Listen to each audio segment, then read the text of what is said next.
some of these new age managers who I think are very good, by the way. I think Ollie's good. I think Mike Schultz was good. And Mike Schultz was a little ornery. He'd get a little ornery with an umpire. We've seen Ollie Marmol with C.B. Buckner. But Tony was just a different level. And I think some of that's the old school. Some of these younger managers, analytics, different time. I don't know if you're ever going to see the same type of Lou Piniella, Tony La Russa stuff, Billy Martin stuff. A little bit here and there, just not the same. Who's the guy now? I mean, who's the manager that in the game period that you even think of that's like that guy?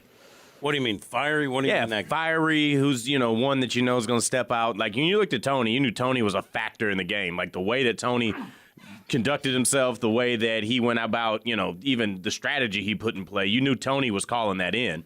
Is there that guy right now?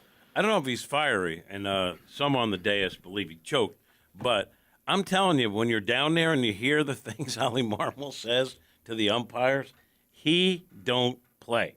I'm all good if it's Ollie. He don't play. I can't think of another manager who's that fiery that they're going to be turning their hat backwards and spitting in an umpire's face accidentally.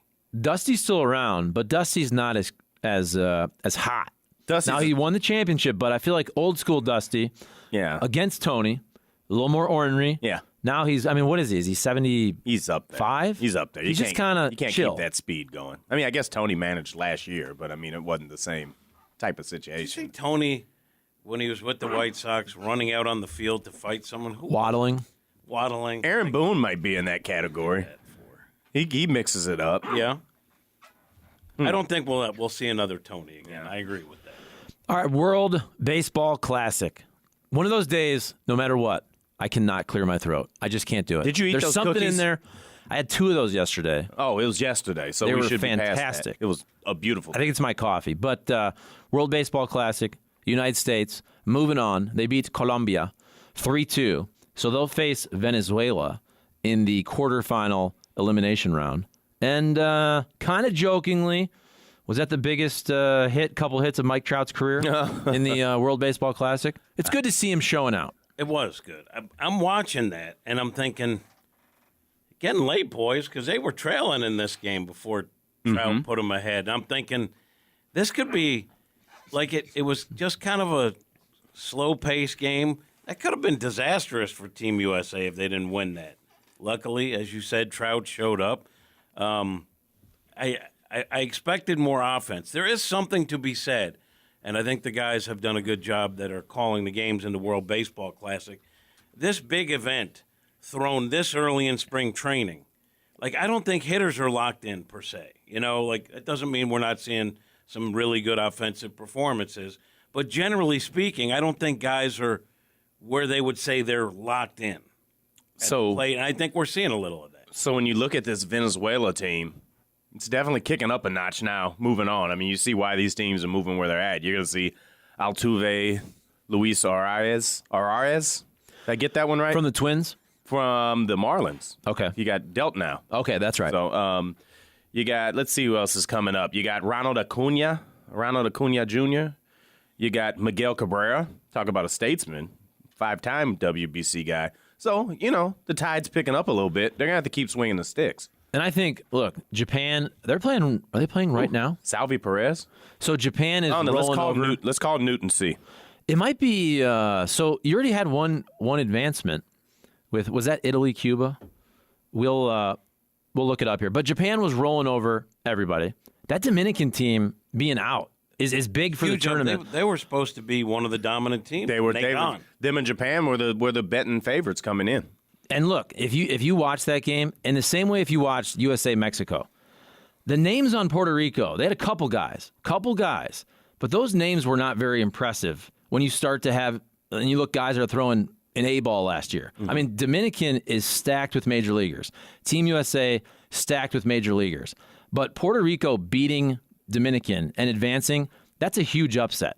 The names are just not, they're not comparable on Puerto Rico to Dominican. In the same way, when we lost to Mexico, there were a lot of dudes you had to Google on Team Mexico. We should not have lost that game. I know Joey Meneses went off. He's a major league legit player. They have a lot of legit major leaguers, but not everybody. Like we shouldn't lose. It's one game, anything can happen, but we shouldn't lose to that team. Well, so are you saying that there's some concern? You're at the point in the where does America need to win in order to justify themselves at this point? Like, is it saying that no matter who's left, since it's just Japan and it's just the Dominican being out now, does America have to win to justify themselves in the tournament? I would say at this point they should win.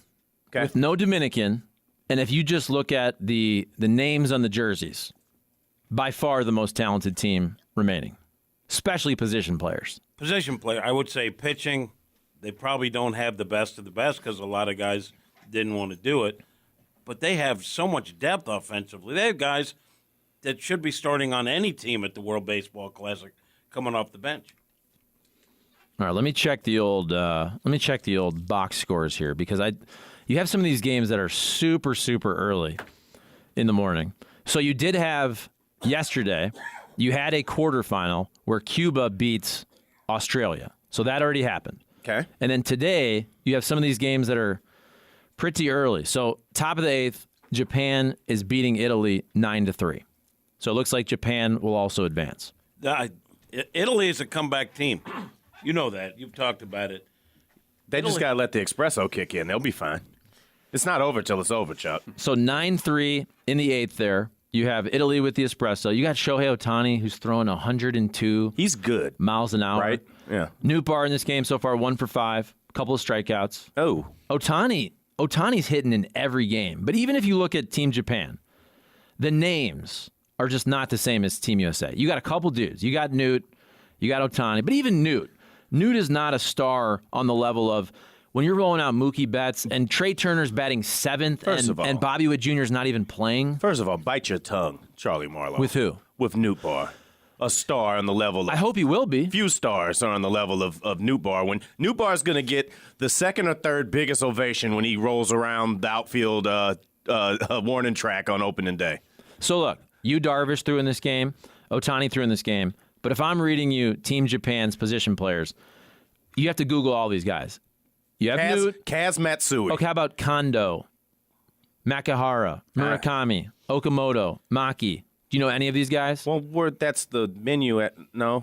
Okay. So they're probably not major league players, is all I'm saying. Probably really good players in the Japanese league, but they're not all-star caliber major leaguers, which Team USA's entire lineup is that. So is it on me to know more about Japanese baseball, or is it on Major League Baseball being more popular? I don't know where we're going with this. I think this is a shot at me. Here's where we're going. At some point when I'm lieutenant governor, we're going to be asked about Japanese baseball. When we take our Far East tour. Right. To check out the spread over there. We're taking some trips on the taxpayer dime, you better believe. Okay. And it's going to be on you to give me those answers. I'm going to say, how do you feel about the new rising shortstop crop in the Japanese league? Matt? At this time, we're evaluating the field, and we're going to make those decisions after the lieutenant governor finishes his tour. In the moment, we love the opening reception, and we'll be with you again shortly. Perfect. No more questions at this time. Perfect.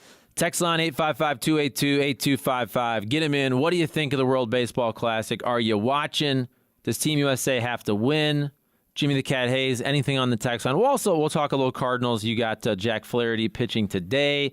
That game is on Bally's. 12:05 start, taking on the Astros. Cardinals are at home.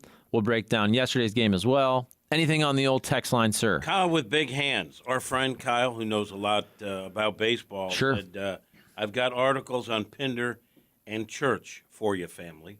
No. Well, we may read those. Kyle Reese, he knows everything about every prospect. He's knowledgeable. With the old Cardinals, no doubt. All right, so yesterday, Cardinals did beat the Mets 4-1. Now, Justin Verlander shoved 5 innings, 1 hit, 8 punch-outs, no runs, but kind of like the World Baseball Classic. The Cardinals got to some of their other guys that you had to Google, and overall, look, Carlson with an RBI, everybody kind of spreading out, Juan Yepes. Andrew Kisner, Cat, 1 for 3. 1 for 3 with a run. Average at 130 now. Hey, did have 2 Ks. He's at 130, but my reports are that he's trying his best, and That's what's important. we'll see what happens. Listen, he's emerging as an offensive threat. Connor Thomas, 4 innings, gave up 2 hits, no earned runs, a couple of strikeouts. He looked very good yesterday. Verhagen gave it up a little bit. He has been flawless at spring training until yesterday, I believe. 1 inning, gave up an earned run. Helsley, who had like 1 bad outing, but has also had a couple outings where he goes 1 inning and strikes out the side. That's what he did yesterday. And Hicks yesterday, 1 inning, 1 hit, 1 walk, but no earned runs. Hicks, I think, is important. I know a lot of people are like, I think this guy, if you can get him back to being a huge threat out of the bullpen, they need that. And so I think Hicks is more important than maybe other people. I think a lot of people are like, we've seen it, we tried, he gets hurt a lot. I'm all in on that position on it because I think that Hicks is a guy that could elevate the entire tide of the bullpen if he's right. I mean, when you got to how last season ran out when Helsley wasn't right and you had to scramble to figure out who was going to come in and how you're going to work because you'd already used Gallegos at that point. If you've got another option in there that Hicks can be, and in the past, honestly, has proven he can be, that changes the whole dynamic maybe of how that series plays out last year. So you hope you got that. And, I mean, he's got to throw strikes. I think everyone would agree that's the bottom line. And when I do hear this and when I read stuff and everything, he's settling into that reliever role because he knows he's not going to be a starter. You know, he's going to be no, he still wants to start. Every relief pitcher, especially guys that are young, I'm not talking about the 29, 30-year-old guys that are settling into a nice career as just a reliever. If you have a young guy, they'll accept their role and they'll try their hardest and they'll make all the adjustments to be in the bullpen. But somewhere, and usually it's the agent chirping in their ear, starters make more money, so you never take that off the table. Never. I think there's also an argument to be made, and sometimes it doesn't work this way, but if you have a pitcher who immediately comes up and he's developed as a starter, but he has a ton of success in the big league bullpen, you could throw up Trevor Rosenthal in this conversation. Look, he was a really good reliever, all-star as a closer, but you never really know what could have happened if you give him another year or so. Now, bullpen guys are valuable. Closers are valuable. But some of these guys that at the age of 23 or so, you all of a sudden pigeonhole them into a bullpen role, I do think there's that what if. If you really gave him a shot, maybe some of these dudes could have been a big-time starter. Like Helsley, I don't know, but you never know. No, I agree. But it's not just every guy in the bullpen, I think, is cut out to be a starter. There's certain relievers that have a repertoire of pitches that would make them better suited to be a starter. Now, for whatever reason, need, or maybe it didn't work out, maybe they have trouble getting, through 5 or so innings and are better suited for short stints. But there are guys like Helsley, who outside of just striking guys out has other pitches he could use. You would think, he could probably be a crazy good starter. I would put Hicks in that too. But you're in this role now, and you're having success. Run with it. And I think the Hicks conversation last year, when they were using him as an opener, where they're saying, all right, we're going to test it out, see what happens.